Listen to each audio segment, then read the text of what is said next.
Santos Willy Liriano. Y Mercado. ¿Quién es? Abogado, político, catedrático, ciudadano de la República, aguilucho por demás, y un estudioso del derecho y de las cuestiones sociales. Precisamente de eso, del derecho. Háblanos un poco de tu carrera. Yo incursioné al estudio del derecho a muy temprana edad. A los 17 años de edad ya yo estaba matriculado en la universidad. Fui líder de los movimientos estudiantiles en UTESA sede, Santiago, donde nos conocimos por demás. Terminé mi grado, inmediatamente concluyó el grado, fui designado como fiscalizador aquí en Santiago y posterior fiscal adjunto para el Distrito Judicial de Santiago, con asiento a la Dirección Nacional de Control de Drogas. Posterior, pasé al programa de apoyo a la eliminación del combate eléctrico, el PAEF, que se convirtió posteriormente en Procurador General de la Junta de la República para el Sistema Eléctrico, la PEGASE. Continuamos nuestros estudios, cursamos, mi haber tiene un total de 25 diplomados en diferentes áreas del derecho público, con la concentración electoral, la concentración de justicia penal, criminal. Luego curso maestría en Derecho Constitucional por la Pucamaima. Al igual hice maestría en Derecho y Libertades Fundamentales en Castilla-La Mancha, España, donde fui inscrito en el doctorado de Derecho Constitucional, pero me aparté, no lo culminé. Posterior hice el posgrado en Gerencia Política de UNIBE Intel por vía Participación Ciudadana para Líderes Políticos, puesto que también hago formación política y soy dirigente de la dirección de la Fuerza Nacional Progresista, el partido que representa a la Junta Central Electoral como delegado político. Y en la actualidad estoy haciendo un doctorado en Ciencias Sociales y Economía en España vía la Universidad Tecnológica de Santiago UTESA. Soy catedrático desde hace 16 años en la universidad, enseñando Derecho Público, y siempre me mantengo en educación constante. Desde tu punto de vista en el ámbito jurídico, que ha sido o es más bien laboralmente tu mayor desempeño, ¿cuál ha sido el caso que más te ha marcado? ¿En qué sentido la palabra? El caso que más te ha marcado, humanamente, el que tú has llevado, que tú has perdido, que tú hayas ganado. Yo he manejado diferentes tipos de procesos. Te hice la pregunta, frente a la pregunta, porque el caso de mayor importancia en el que yo he estado y participé fue en el famoso caso de la sentencia de la Fuerza del Pueblo, que cuando estábamos aliados por allá en el 2020, posterior al 2021, posterior a la elección del 2020, yo fui del conjunto de abogados que estuvo como demandantes voluntarios en el proceso ante el Tribunal Superior Administrativo, y en esa ocasión fue mi primer momento siendo abogado para mi partido y luego abogado conjunto al doctor Leonel Fernández, que es un caso de mucha trascendencia, mucha importancia, y una sentencia a la que obtuvimos ganancia de una alta corte. Ahora, caso de marcada, que me haya tocado, como bien dices, humanamente, porque el abogado también es humano, han sido los casos que hemos manejado desde siempre como representantes de víctimas querellantes, donde hay menores o mujeres en conflictos con la ley, es decir, que son víctimas de proceso, que siempre, hicimos siempre como una cuota de llevar esos procesos tipo gratuito, como se le dice pro bono. Hemos llevado procesos muy de la mano en ese sentido, y un caso que nos ha marcado muchísimo, que está todavía en la palestra, es el caso del agricultor en Constanza, que todo el mundo sabe que yo soy el abogado querellante desde el momento 001, que inclusive, tal cual como han pasado en otros procesos, he tenido que auspiciar el acompañamiento para que el Ministerio Público tenga un caso duro. Y en este caso, en Constanza, y este agricultor y el río Tireo, lo hemos llevado desde el primer momento, con todos los avatares, y lo tenemos ya en etapa de juicio, que es un caso de gran trascendencia. Para que la gente no pueda entender, cuando tú hablas de auspiciar el caso, ¿qué tú quieres decir? Bueno, decía la palabra técnica, el pro bono. ¿Sabes? Cuando hay procesos donde los niños, las niñas son a los vejados, a los violados, esos son los casos que nosotros auspiciamos. Si nos contactan, porque no salimos a buscarlo, y vemos que la madre, el niño, el infante es la víctima, nosotros lo llevamos sin ningún tipo de costo, auspiciado por la firma, por mí, por mi nombre, por mi compromiso. Porque todo el mundo que me conoce, antes de llegar al derecho, sabe que yo estuve muy, pero muy involucrado en los temas de niños, niñas y adolescentes desde la Iglesia Católica, porque trabajé mucho con la pastoral de adolescentes en la iglesia y trabajamos en los campamentos de Padre Dubet y estuvimos muy de la mano con la arquidiócesis y esos temas son muy, muy importantes para nosotros. Hubo un tiempo, antes de yo titularme de Derecho, que pertenecía a lo que era el Comité de los Derechos de la Niñez, que estuvo aquí en Santiago muy de la mano con el Tribunal Especializado, antes de la ley de niños y adolescentes actual. Y siempre dimos mucho la mano. Y que posterior, vía participación ciudadana, fuimos promotores de la enseñanza tanto de este código, el Código de Niños y Adolescentes, así como del Código Procesal Penal Dominicano y de las leyes electorales que entraron al sistema del 2000 para entonces. Willy, se han dado muchos casos que han tenido revuelo mediático de desapariciones de niños y de niñas aquí en República Dominicana. En las redes sociales leemos comentarios muy fuertes donde la ciudadanía pide para este tipo de víctimas, para que se le haga justicia, la pena de muerte o castración química que ha propuesto desde el Senado el senador de la provincia de Duarte, el señor Franklin Romero, por las debilidades del sistema judicial dominicano. ¿En qué punto estamos y por qué la ley no es más férrea con los que acuden a este tipo de hechos con víctimas como niños y niñas? Mira, es que aquí hay un punto sociológico. Eso es lo interesante, que el de derecho penal, el abogado penalista es el sociólogo del derecho, ve la realidad más allá. Y hoy en día el Congreso de la República está bien robustecido de personalidades que no conocen la ambientación jurídica. En la República Dominicana no pueden existir temas que vayan en contra de la vida humana. Inclusive desde la concepción ya se entiende que la criatura es vivo y viable. Y en República Dominicana no se puede, por tema constitucional, marcar en una ley penal cualquier tratamiento que vaya en contra de la calidad de vida humana de la persona.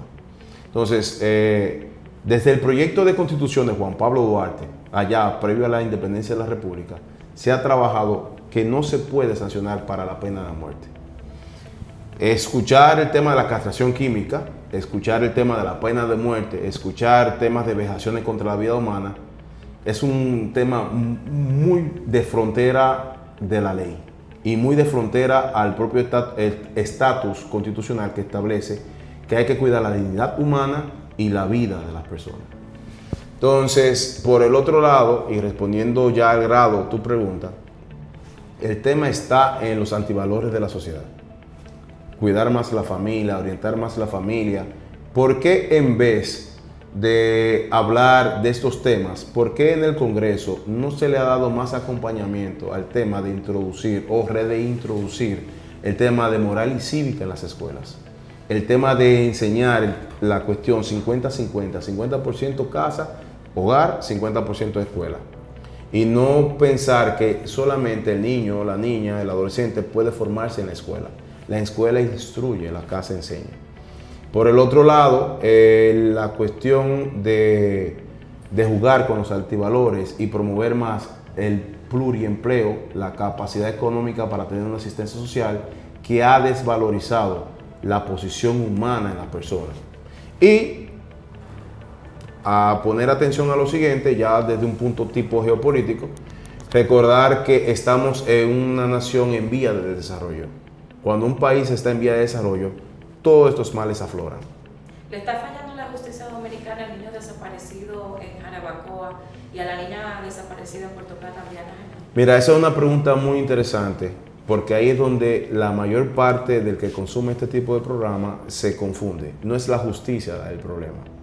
Todo el mundo dice, la justicia no sirve, la justicia aquello. La justicia es el último escalafón que llega al tope. Porque cuando me haces esa pregunta, recuérdate que los entes investigativos son los que nacen. Entonces, ¿qué dice el legislador dominicano? El legislador dominicano dice que el dueño de una investigación, el director de una investigación es el Ministerio Público y que el auxiliar de la investigación es la Policía Nacional, que es la fuerza pública de la investigación para las tareas de campo con el Ministerio Público. Pero el Ministerio Público no es justicia. ¿Cómo te tocan estos casos cuando las víctimas son niños y niñas? Como también sé que has estado de cerca con el caso de Brianna, aunque saliste por un tema mediático. ¿Cómo te ha tocado a ti humanamente? No como abogado, como ser humano.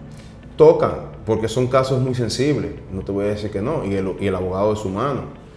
Pero todo tiene que verse desde la objetividad, porque si tú empeñas la objetividad, aflora la subjetividad, y cuando hay subjetividad no hay campo de pensamiento claro. Entonces no es que uno deje de ser humano o no es que uno se ponga a un lado o al otro, es que tiene que estar en un tablero de ajedrez cuadrando las fichas para poder desenvolverse en el caso.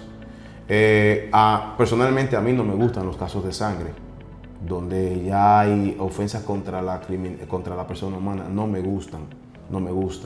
Y se pueden ver las estadísticas, los casos que mayormente en materia penal mi persona aparece involucrada como sujeto procesal desde el Ministerio de Abogados, son casos penales económicos, son delitos económicos, estafas, persecuciones criminales corporativas, pero no delitos de sangre. No me gustan, de verdad que no me gustan, porque ahí sí me laceran. ¿Cómo llega el caso de Brianna Henao y cuál es tu posición en la actualidad en ese proceso? Te empiezo de atrás para adelante.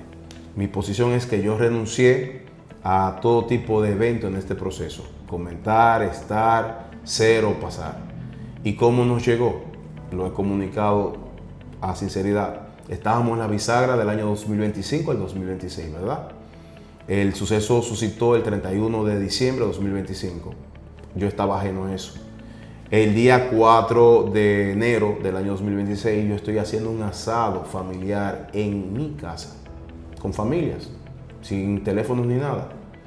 Y mi celular timbró, me lo pasaron y cuando me lo pasaron es un compañero docente que es familia de esa familia, quien me pide que me apersone como abogado vía contratación a los fines de que yo pueda identificar el por qué varias personas están en detención y esa detención está pasando más allá de las 24 horas, casi 48 horas. Eso fue sábado por la noche y yo inmediatamente me moví domingo en la mañana hacia Puerto Plata.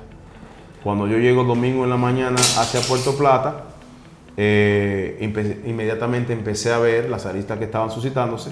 Estaban detenidos unos primos de la menor. Inmediatamente yo hice mi gestión de abogado y el Ministerio Público le desvinculó de todo tipo de persecución porque ya tenían claro que ellos no eran las personas imputables. Inmediatamente se despachó, yo regresé a mi ciudad natal y luego me contrataron posteriormente para 2 primos más que tenían detención lunes, martes y miércoles.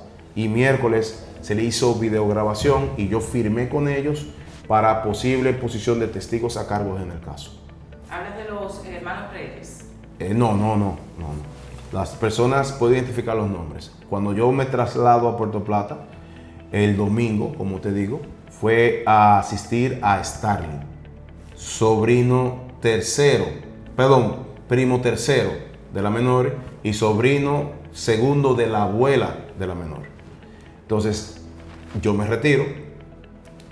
Francis, un sobrino de la abuela y primo de la menor, y su hermano reconocido como Nicolás, le reconoce como Nicolás, no es un nombre de pila, estaban detenidos, pero no eran mis patrocinados. Entonces, el día lunes me contratan para que yo me acerque, y martes me acerco, me lo entregan, no durmieron en el destacamento, y el día miércoles le hacen la rueda de investigación, donde yo estuve presente cuando el Ministerio Público le hizo sacar las declaraciones, que quedaron grabadas. Previo a estas dos personas, fue grabada en interrogatorio la abuela de la menor, pero yo no la asistí. Yo ni la conocía. Al salir de la rueda de investigación, la abuela me conoce, yo la conozco, nos saludamos y posterior ya yo aquí en mi firma, en horas de la tarde y con el maestro, compañero mío, a través de una llamada a mi teléfono, es que me piden que la auspicien y la contraten, porque ahí es que se identificó que el tal Papito y el tal Reyes eran los presuntos culpables. Estamos nosotros sentados acá, es que salen las noticias en los portales, y yo tengo a la señora en el teléfono, ella me pide que la asista porque ella no la puede andar sola. Le dije que no hay problema.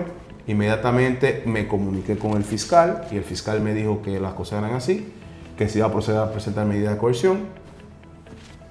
No hay problema, le dimos la asistencia. Al día siguiente no pudimos tener conversación con la señora, con los familiares, con nadie, y posteriormente el fiscal nos indicó que no habían presentado la medida de coerción y que a esas personas que no les representé, ni los conozco, ni los vi, lo iban a despachar. Ahí vino una confusión mediática de que nosotros estábamos asumiendo la defensa del tal Reyes y el tal Papito, y por eso enfáticamente y desde esta misma mesa dijimos, ni fuimos, ni somos, ni seremos abogados de esas personas.